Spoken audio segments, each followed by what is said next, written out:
Cyberpunk Uncensored.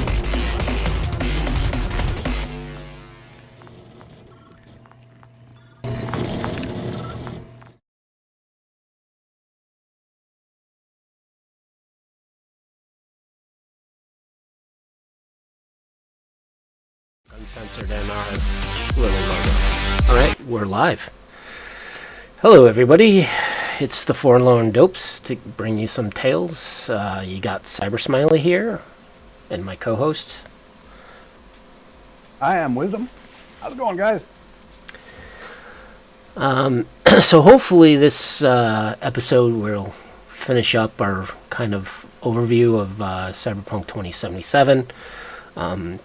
Specifically, we're going to talk about the game mechanics, what we liked about it, and hopefully have a final opinion at the end of this broadcast. So, if you want to go first and give your comments on some of the game mechanics, what you liked, what you didn't like.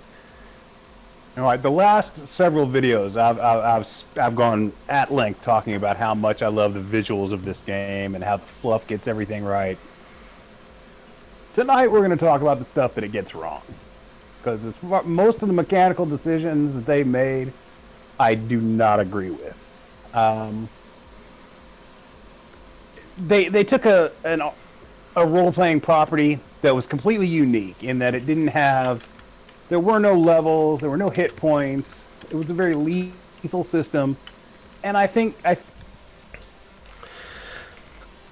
all right. Anyway, as I was saying. The past several episodes, I've thrown a lot of praise out and a lot of love towards this game because the fluff, the visuals, that's what they got completely right, perfectly right. The lore, just they did this stuff fantastically. But today we're going to talk about the mechanics, which is where I think that's where the game gets things wrong. I think. They took a tabletop role-playing game that was unique in the fact that it didn't have levels, it didn't have hit points, it was very lethal, and they kind of turned it, I guess for sales potential to reach the widest possible audience, they turned it into just a generic shooter, like first-person shooter with some RPG elements that don't reflect the tabletop game at all. Like, that is just not how the tabletop works. Now, granted, with what it does, it still comes out to be a good game.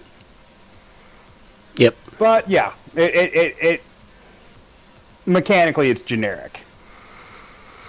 Yeah, and I think for me, taking the tabletop into consideration, right? So you had skill ranks, you have stats that played a factor with how successful you are. I saw them trying to do that, like, you need a certain level intelligence to hack an access point, you need a certain level body to break into a door, or a tech level to break in the door, and that, yeah, okay, that's great, but I think it should have been closer to the tabletop game of skill plus stat, right? Yeah. So, like, for breaking in, you should have strength feat plus bod, or tech plus lockpick, right? Yes, exactly. That's the other thing I really didn't like about the game, was that you couldn't use either tech or body. You had to use one of those to break through a door. Yeah. Which I really just hated, because if you're going for a tech build, okay, now you have to invest in body, and then body and tech become these two stats that are pretty important, right?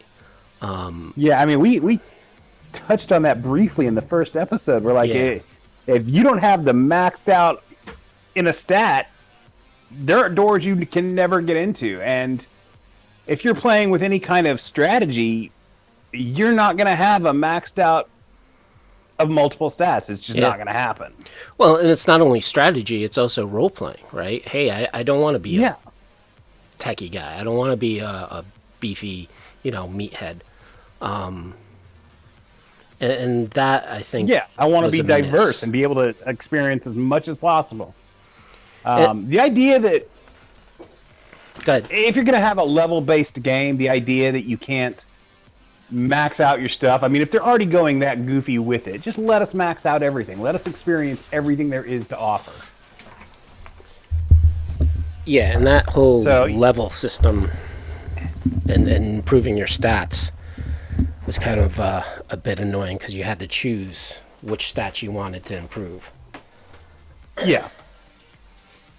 I mean, and you can't get cyber to improve your stats. There's just a lot of wasted opportunities, and like I said, it just seems to be done in effort to make the game more generic and more accessible to people who have an expectation of what a role playing game in a video game is supposed to look like. Yeah, and even the gear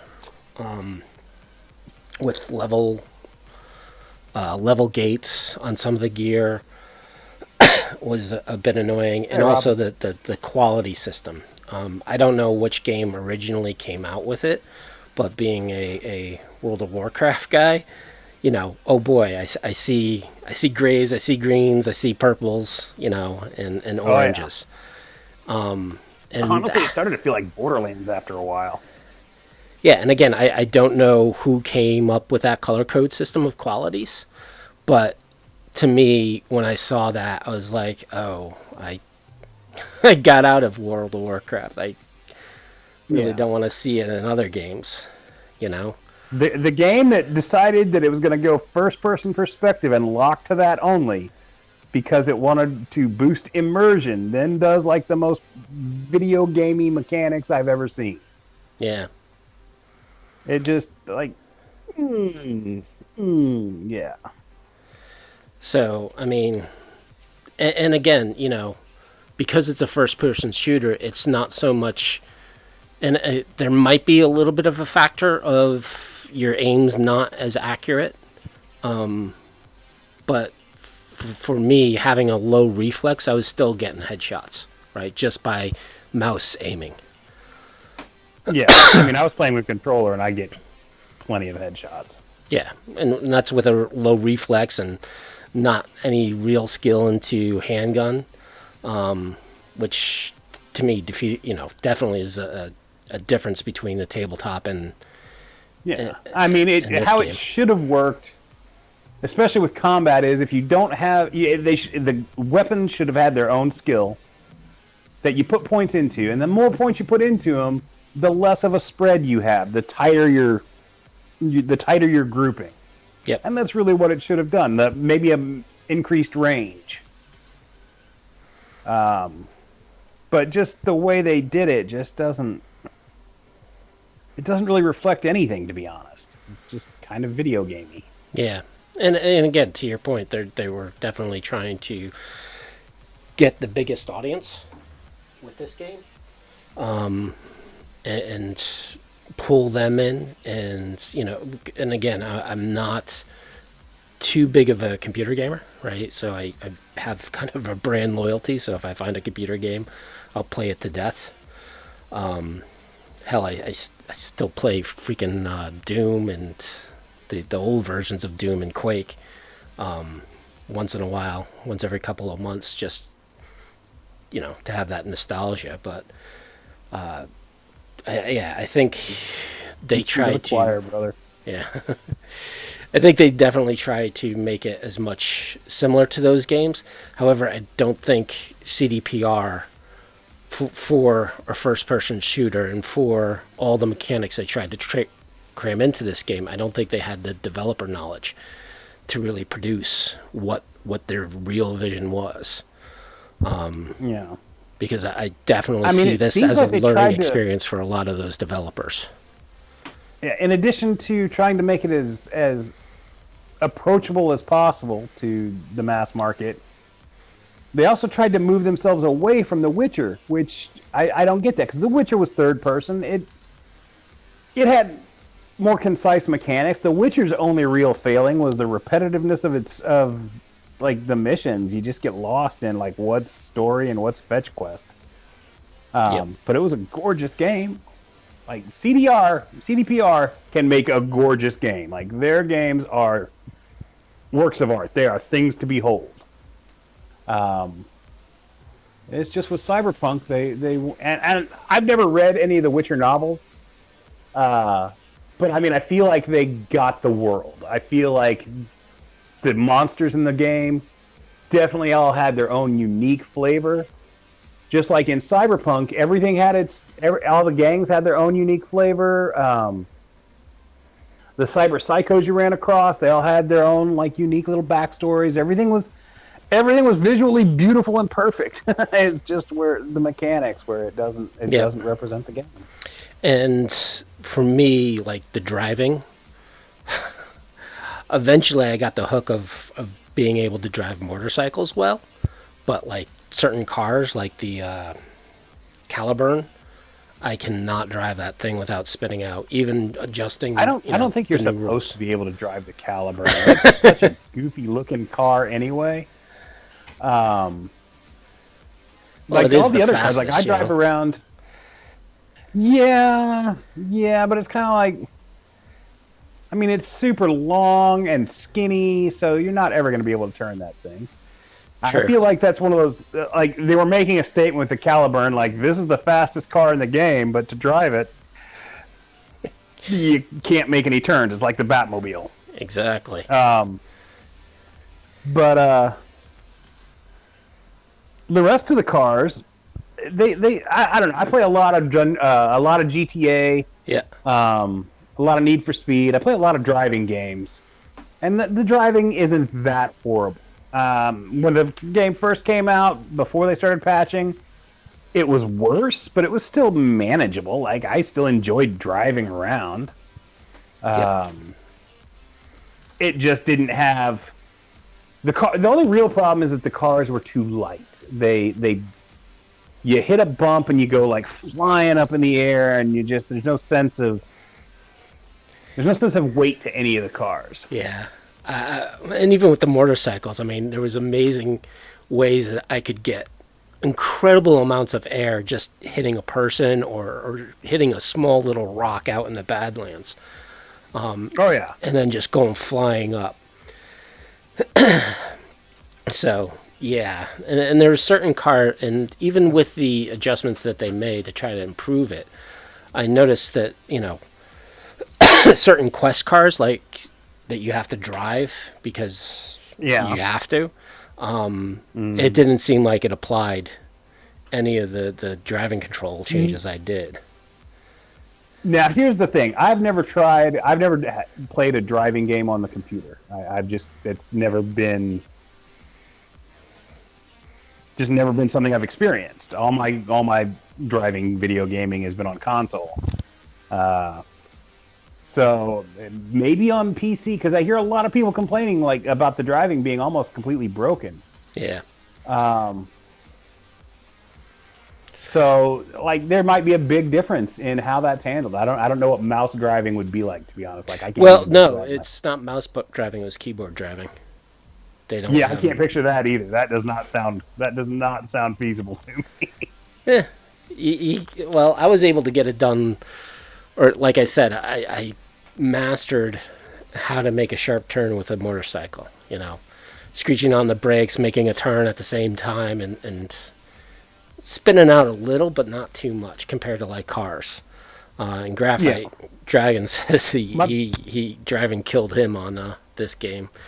Yeah, the cars. They don't let him drive in real life, so we're gonna go ahead and add that caveat. So. My brother enjoys driving the motorcycle. And for my corporate ninja character, he drives almost exclusively motorcycles. But for my first playthrough, my dude was a muscle car dude. Yep. So, and other mechanics, right? So we have the cybernetics. Some of the cybernetics I just didn't like. I think the nervous system one was like there was only certain Ripperdocs that offered it, and if they did like offer entire it, you categories where you can't get gold, but other stuff has multiple gold shit. Yeah, Even though the whole quality thing drives me up a wall. If you're gonna get the stuff, get the best stuff. If that's how the game measures progression, that's just how it has to happen. Yep. And then the whole, again, stat gated equipment. Yeah. Oh god, I hate that shit.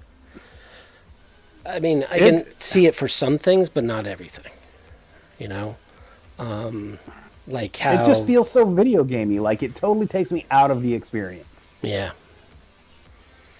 Yeah, and like I said, it's not that it doesn't work within the game. It's just so generic and so not representative of the tabletop. Yeah, and case in point is like you either had a cyber modem, or you could choose Berserker, or you could choose the Speedware for your neural interface, which I found a bit annoying because, you know, in the tabletop game you could have all three if you wanted to. Granted, your humanity. Yeah, why was that not an option? Yeah, I mean, why was that? Why couldn't I not? Why did I have to switch between the two? Especially since some jobs, without warning, almost require the speedware, but the rest of the game you need the neural, you need the hacking software. You need that shit. Yep. Or you don't go anywhere. But any of the shooting range challenges, man, if you don't have that. If you don't have Sandevistan or Kerenzikov, you're screwed. Well, also with the shooting challenges, you have to have, you know, the reload and aim perks. You do. If you want to even try to do that too. Which, yeah, I get that, right? Because it is a shooting range and you should have those skills implemented. But, you know, it's... The reload thing, it starts to, at a certain level, it starts to look goofy and unrealistic. Yep. And I mean, I like reload animations. I think they add a lot to the game, and I want to enjoy them. I don't want to just like this weird super speed thing all of a sudden. It just looks goofy. Yeah. The other problem I had with the game mechanics was trying to do melee fighting. Like with the Beat the Brats. Oh my god. That took a while for me to finally figure out how you get it done. And the only way you can really beat the Brats is using gorilla arms. Yeah, and it's pixel bitch bullshit. Like, okay, it's not pixel bitch, but it's pretty close. It's formula. You wait till they attack and you either dodge or counter attack, throw out a couple of punches and repeat. Like, all they have to do, you're wailing on them. Even the little, like, nerdy dude, like the Valentino guy, like, you wail on him. And, like, his health barely goes down at all. He hits you twice, you're out of the fight. The fight's over. And if you've got that thing that, like, knocks them down when they hit you, that doesn't count. But if you fall to the ground at all, fight's over. Yep. Like, Jesus, follow your own fucking rules. Yeah, and I even played, so on one playthrough I maxed out my body to a 20, and I still was having trouble defeating these guys.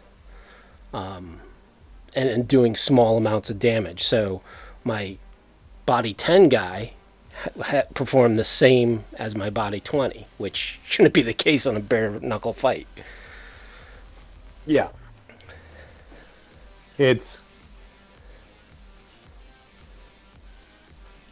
They really did that poorly. I haven't seen Melee done that poorly since Witcher 1? Saints Row 3. I mean, in Saints Row 2, you could... Not only could you fist fight people and would people fight you back, but you could switch around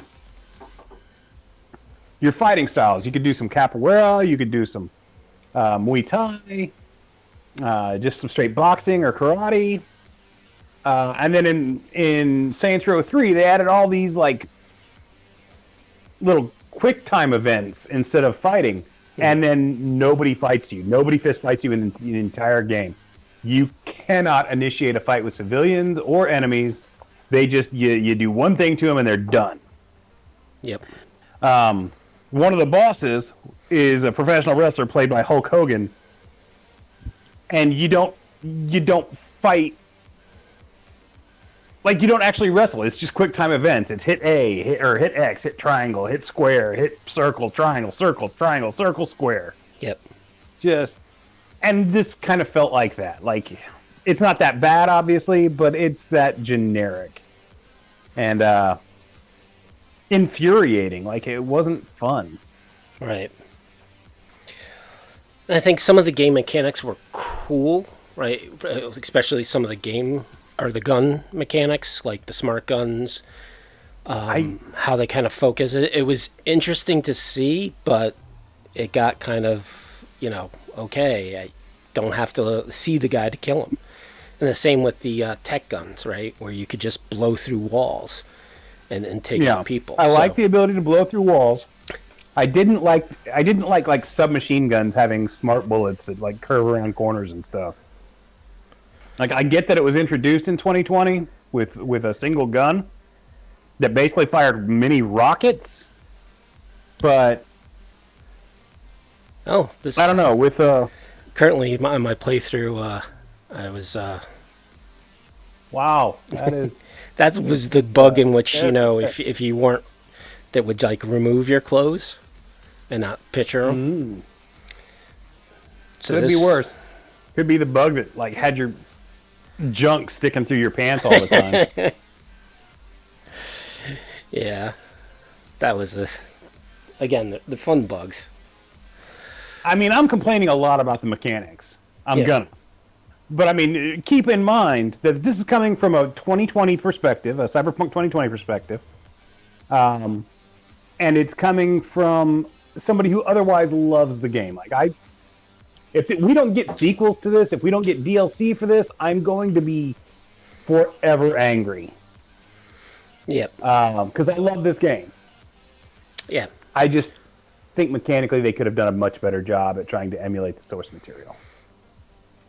And again, as a developer myself, when you're starting to experiment new, and I think that was one of the things. I know they tried to hire some people, from other computer games who would have a little more experience, but I think they also tried to do a lot of these mechanics themselves to learn it. And that's why, for me, I can definitely see it as them learning and a learning experience for them. Just trying to figure out, okay, how do we do vehicles, right? How do we do the various car stuff and not getting it right the first time and just pushing through because they have a deadline. The same goes with the weapon system as well.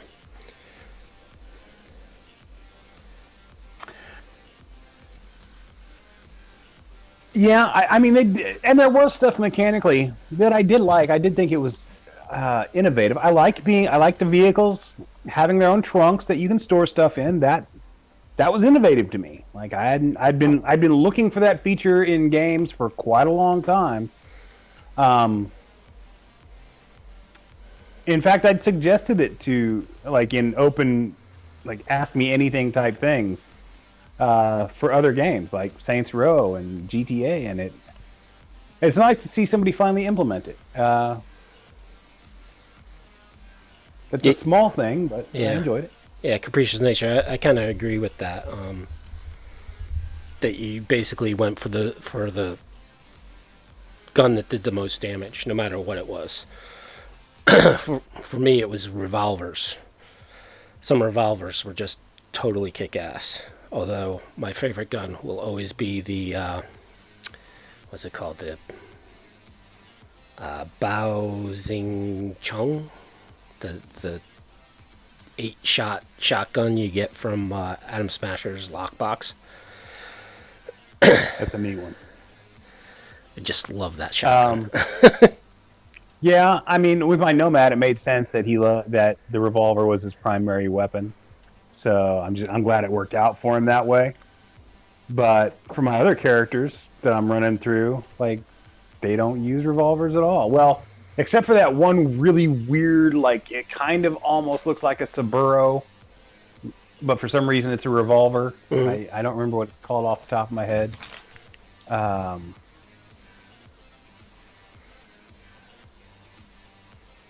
Help me out here. What's that called? The not the Nova, Yeah. not the Hunter. Yeah. Is that one you're thinking But of? yeah, anyway, it looks really weird, and like that gun is cool as hell. I love it. It's just weird that it's a revolver. Yep. But Oh, I don't Cameron's actually like hammer. the smart guns. I prefer a more realistic approach.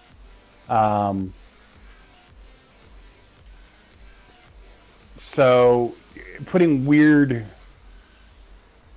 like you should be able to buy specialty ammo instead of it being a feature of the gun, Yep. like incendiary rounds. Like that shouldn't be a feature of the gun.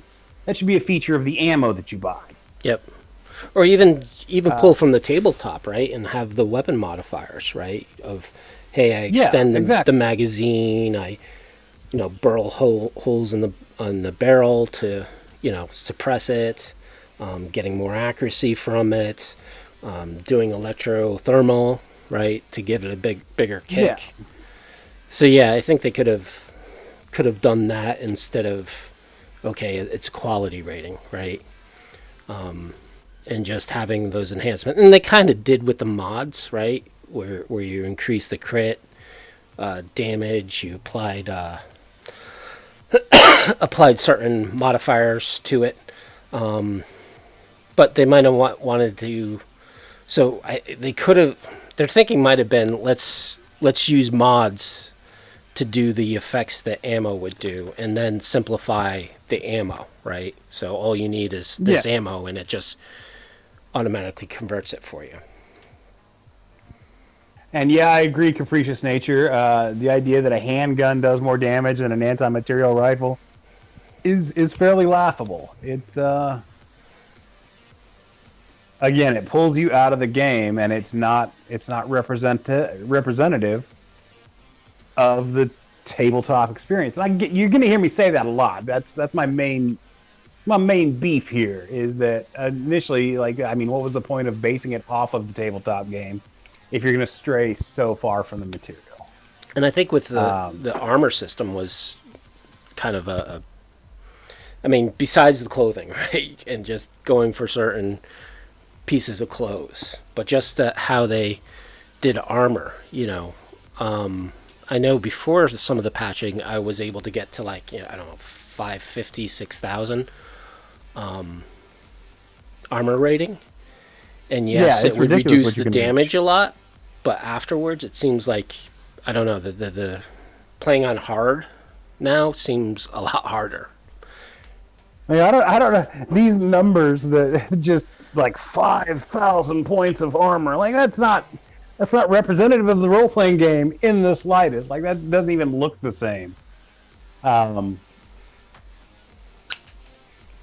It goes from like, okay, you start out, you have like 10 points of armor in your clothing, and then you eventually reach 40,000. Like, how the fuck does that make any sense to anybody? Yep. And again, I think it's just a game thing, right? Or a video game. In which it's just bigger very numbers generic. Get like, people more excited than, oh, you only did 5 to 10 damage. Yeah, I mean, it's not that it doesn't work for the game. It works for the game. It's just so generic, and it uses that mechanic that I just call the Borderlands mechanic from now on, where you have a set item that you dig, but it's no matter how much you like it, it's going to become obsolete in 5 levels and then be utterly useless until you hit the cap of the levels, and then all the weapons you have now are at that level. And until you reach that point, you are constantly striving for better and better gear. Yep. Regardless of personal style, and it just, like, you talk about drawing me out of a game. It's such an artificial. It's such an artificial way of measuring progress in a game, and I guess a lot of people like it, but I am not a fan. I didn't like it in Borderlands. I didn't like it in supposedly more realistic games like the Division. And I didn't like it here. A 9mm handgun should just be a 9mm handgun. I mean, You buy some clothes, they should just be the clothes. Yeah, and thinking about just all the game mechanics in here, there is a few that I did like. I liked the stealth ability. Granted, you could stealth right next to a guy and he wouldn't even notice him. I mean, that was a problem, but just that little bit of aspect. And then the takedown, which I also like. I very much like that. You can stealth through pretty much the entire game. There are a very limited number of missions where stealth is really not an option. But for the most part, you can stealthily take out everybody. Used to be able to through hacking, you could take out the bosses, and that was interesting and neat. System override would let you just not bother with fighting anything. You just there you go. Which, again, I'm not one of those people who gives a damn about challenge. I'm playing it for the story and the experience. That's not to say I want it to be super easy, but I also want to be able to play it smart. Yep. So yeah, I like that. I like the takedown features. I just wish it wasn't locked to first person. And We'll disagree on that one for, I think, as long as we live. I really like the first person. And again, being a Doom player, I played WoW, right, which is all third person. But to me, WoW kind of pulled me out of the experience or the immersion. I wanted to play a heavily martial arts based character, and I have yet to see melee done right. Yep. In a first-person perspective. There are some games that do it better than others, but none that make me feel like I'm a kung fu master. They make me feel like, okay, swing, swing, swing, swing, swing. Sometimes I'll swing with the left hand, or sometimes I'll swing from right to left or left to right. Sometimes I might even go up and down. But I'm not throwing out kicks with that. It never feels complete. Yeah. So there was one game mechanic that some people did not care for in the beginning of the game, or at least I've seen comments of it. And the game mechanic is you cannot kill kids. When I saw people complaining about that, I was like, oh my lord, you shouldn't be playing games ever if that's your gripe about a game. I feel the same way. It's the same. It's what's weird is it's coming from the same camp that's all like, you can't have sex with anything that moves. I'm like, this is a video game. What is wrong with you people? It's a video game, so I should be able to do whatever I want, Yeah, killing kids is not something I'm ever going to endorse. It's not something that they're ever going to allow. It would kill the game. You can't have a AAA game and be able to kill kids. It's just not going to happen. The closest you're ever going to get to that is like Days Gone, where you run into some mutant kids, like some zombie kids. However, I do disagree that it prevented you from killing certain NPCs. That if you kind of let them go, they became non-targets. Yeah, that's some bullshit. And Capricious, the whole bullet sponge enemy thing, I will die on that hill of hating that mechanic. I've been complaining about that since they released the first preview gameplay video a couple of years ago, that enemies should not, a bullet to the head should take out just about anything. I hate bullet sponge enemies. I hate boss fights that rely on different mechanics, and thankfully there's not a lot of that. There's a little bit of it, like when you fight Atom Smasher. It's some pixel bitch bullshit. You got to do the right things to take him out. You can't just overload him with damage. Yeah, I gotta do something real quick. I'll be right back. will only take me as. All right. Well, we are now taking questions in case anybody wants to throw something up on the chat while he's off doing his thing. I want God level melee. I want to play Kingdom Come or Deliverance. Well, I mean, those both sound like very Western fantasy oriented games. And I'm looking for specifically like martial arts. I want some kung fu. I want to throw out kicks and fucking like badass kung fu shit.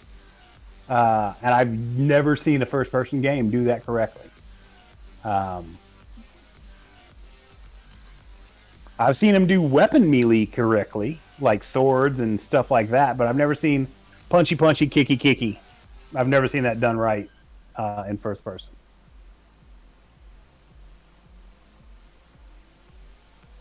Let's see. Yeah, I went with look too. Luckily, the things that the look that I had for my character or characters, if you look around, if you want to waste as much time as possible going to the figuring out which shops carry which items, which I did, you just go back and hit up those shops every couple of levels and get the upgraded stuff. I'm back. Sorry about that. Welcome back. Yeah. So, other mechanics. So, what did you think about the missions and how they set up missions? I liked the missions. Most of them you could come at from any direction you wanted. Hell, some of them you just like stumble into, not realizing what you're doing until you're already in the thick of it. And I'm okay with that. Like some shit should happen like that. They with the preview of the game, the whole raiding the meat factory to deal with Maelstrom. They led you to believe that all the missions were going to have like multiple official ways to get through them. Like, okay, you can avoid this or make these choices, and that doesn't happen as much in any of the later missions, to be honest, up until the very end. Right. But you could still you could go through it stealthily. You could go through it guns a-blazing. You could do a little bit of mix because for some reason they lose you. Well, I saw an interview with one of the lead designer, and his comment is apparently CDPR is watching everybody in their playthroughs, and he says that a lot of playthroughs, the majority of playthroughs, haven't even touched some of the choices and outcomes that can happen in this game, which I thought was. I didn't think. It drove my OCD mad to know that, like, what the hell am I missing? God, what am I missing? Fun fact, so I'm on my third playthrough, and if you're an asshole to Johnny, and, you don't take Rogue on her date, you are going to miss out on 2 of the endings. Yeah. Fun fact. I'm like, that means I can't get Rogue's nice gun to on this Johnny character. if you want Rogue's gun. Yep. Now, granted, Rogue's gun isn't all that special, but it's a neat item to have if you are a collector or a completionist. Hell, one of the things you got to be super nice to Johnny. Basically, just kowtow to his every demand to get the super secret ending. Yep. Which really isn't any different than the Johnny ending as it normally played out. It just, yeah. I'm not going to go into spoilers with that on endgame stuff, but yeah. Or you can be a total jerk to Johnny, which I also have a playthrough where I just hate you, Johnny. Oh, I hate you. And to be honest, I haven't cared for Johnny Silverhand since 2020. I'm not a fan of legacy characters in games. In role-playing games, if I'm playing Dungeons and Dragons and my DM pulls out Elminster to send me on a mission, I'm just like, well, You've lost all credibility to me, because why isn't this asshole doing this himself? He's got the power of a god. Why is he hiring, like, me? I can barely, like, chase the rats out of the basement without dying. Yeah. But with Johnny Silverhand, I don't know. I just, the art of him looked so much like Bon Jovi at the time, and I hated Bon Jovi. It's weird because I hated Bon Jovi in the late '80s, early '90s. Now I quite appreciate him, but I'm digressing. Yeah, he just looked like such a glam rock poser. but I think which is weird because Go ahead. Try to get back to the subject, and I know how much you want to vent on against Johnny. I'm doing it again. But getting back into the whole choices, I definitely have seen through the various playthroughs I've done that some of your choices, some scenarios don't ever come. Like if you back Carrie to basically threaten the Uscracks, you will not get the Blue Moon. Which is a shame because that's fun. And I'm sure there's other things like that too. Mad at you. I'm sure that I missed a lot. I know I missed, like I said the last episode, I missed getting that one of the iconic knives because I didn't answer the phone. Like sometimes you're in the middle of something and they call you and like. Well, I actually read up on that quest, and it is kind of wonky how you can get it, right? You have to, it has to be before a certain quest and after a certain quest, and you have to be at the right in between two quests, and if you miss it, you're screwed. You never get to go back and get it. And you have to go to the grave site to even get the quest, because it doesn't necessarily will show up on your map. But yeah, I mean, I like those little Easter eggs, and there's so many like little Easter eggs, and that gets into the whole story that is told through the shards, which I thought was actually a great game mechanic for this game to give that narrative, right? I like the shards. I like the bits of lore and fluff and all that you come across through the shards. I like that, every time you turn around, the game is opening up something to you fluff-wise, with some lore or just a little bit of flavor and atmosphere. That stuff is brilliant.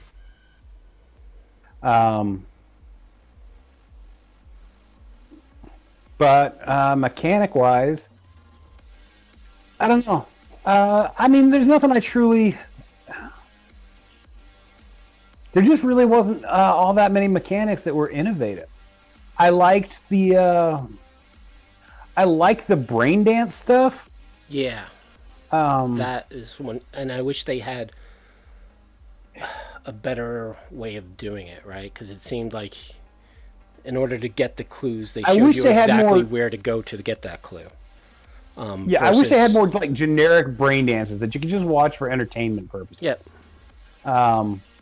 Like you keep coming across and they keep talking about, and you meet all sorts of people who sell brain dance, but you can't just partake of it for the fun of it. You can't watch a movie as it were, which I get. I mean, they don't want to. Yeah. Go ahead. Stand to my mic a little closer for Capricious.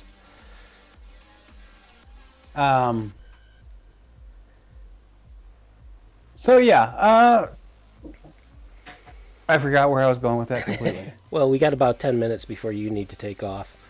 So I guess for these 10 minutes, we can give our final thoughts of, was it a great game? And our overall overview. We'll get 5 minutes each. I'm sure you could use them up. Easily. Was it a great game? Absolutely, it's a great game. It's one of my top 5 games of all time. Both as a Cyberpunk 2020 fan and as like an open world game fan. Did it have problems? Yeah, it had problems, but it didn't have any more problems than any Bethesda game I've ever played. How long did it take for them to get Fallout 76 in a working order? I mean, it still got bugs. The world for Cyberpunk 2077 is simply outstanding. It is one of the most gorgeous games I've ever played in my life. Now, yes, they've got some problems with drop-in, things spawning late. That's a problem. They need to fix that. I don't know how they can, but there you go. Mechanic wise, yeah, no, I don't agree with most of the decisions they made. I don't agree with the leveling up of your person. I don't like the leveling up of equipment and weapons. I think that's just cheap and artificial. But it didn't stop me from enjoying the game.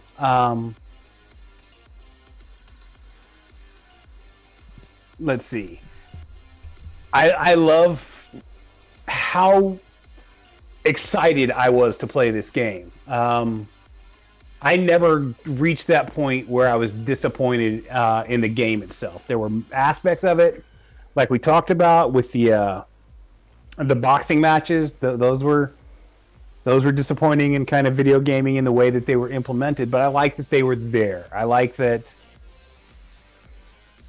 It seemed like they tried to make use of every aspect of the game that they could.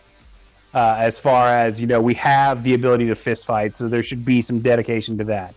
You can drive, so there should be racing. I think the races, there should have been more races, and they should have been better implemented. As much as I love Claire for the entirety of that to be to revolve around her, as opposed to, you just go find a street race somewhere. Again, poor implementation, but overall I still enjoyed it. And really, at the end of the day, my only real complaints with this game are from a mechanical standpoint.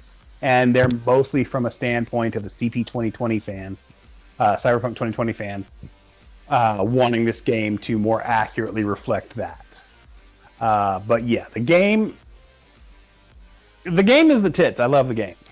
5 stars out of 5 stars? We spent 5 stars out of 5 stars. Well, 4.5, because while they've patched a great deal of it, there's still some stuff they need to patch. So 4.5 out of 5.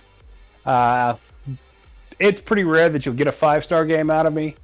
However, if they would, now that I think about it, I'm gonna have to go back to 4, but a solid 4.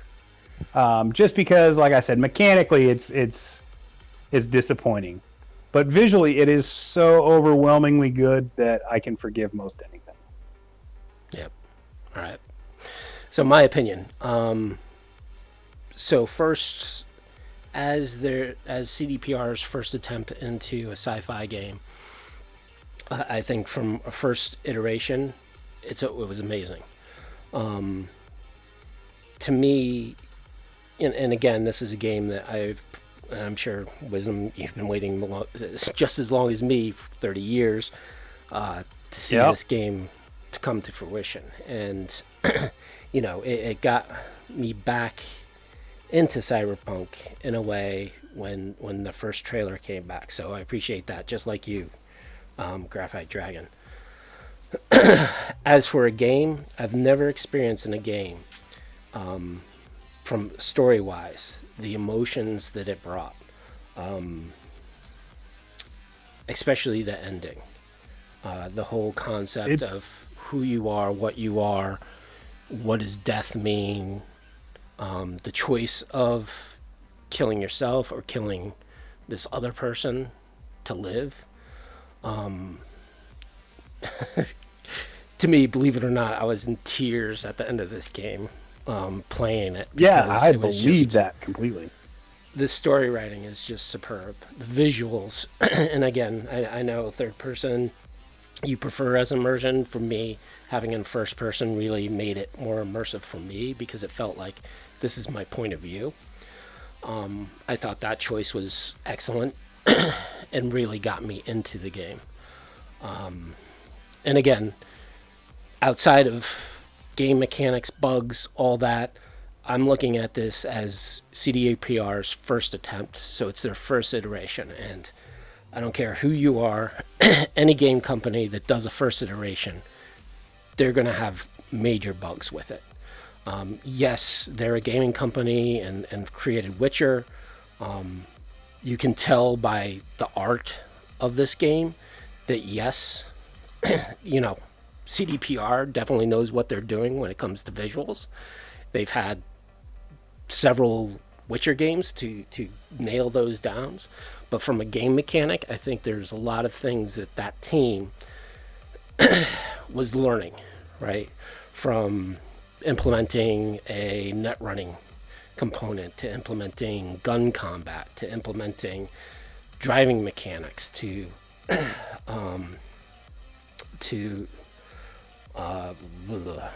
there's a couple other core mechanics that I don't think that team has really had great experience with. And yes, they could have hired some experts, but again, that you got to have that synergy with the team, right? And the lead designers, of course, are the guys who come up with this. So oftentimes it's them wanting to learn and expand their own skills. So I definitely see that in this game, which to me is not a drawback. It shows me that, hey, they made a great attempt. And I think with the next iteration, they're going to be going. And for me, it's definitely a 5 out of 5. Just because I've never had a game, bring such emotions to me for so many scenarios or missions. I mean, just the storytelling really counteracted any of the bugs I encountered, any of the flaws, right, that I saw, or even some of the wacky mechanics of the quality. Yes, I don't like it after a couple playthroughs, but that first initial playthrough, it kind of blended into the background, and it was just the story and the visuals that just brought this game to life for me. So yeah, it's a definite 5 out of 5. Yeah, and you brought up a good point that this is their second franchise. They perfected a lot of visuals with Witcher, but this is the first time they're doing something that's not Witcher, and I people need to take that into account as well. Yep. Yeah, it's overwhelming how bad the game could have been and how good we got it. Yep. Like I said, it's not perfect, but I love it. Yeah, even though it's not close to the tabletop, I think it's definitely worthy of taking the Cyberpunk 2020 to the next level, and introducing it into the computer games. Don't listen to the haters. Play the game. Decide for yourself. It's worth it. You will enjoy the experience. I promise you. Yeah, so we're pretty much almost at time. So I want to thank Rob and Cyberpunk Uncensored for hosting us. Thanks, Rob. So next time we are going to do our opinions and reviews of Cyberpunk Red, which I think a lot of people have been chopping at the bit for. So stay tuned for that. Anything else? I think we covered everything. I imagine some stuff will come up about the game later, and we'll chime in on that. But yep. I think we've talked about as much of this game as two humans can cover. I think when the DLCs start hitting, we'll do a couple episodes on those. But yeah, so for future episodes, we're going to get into reviews, talk about game theory with the tabletop system, and other things like that. So stay tuned, everyone, and thanks for tuning in. Talk to you next time. Have a good night.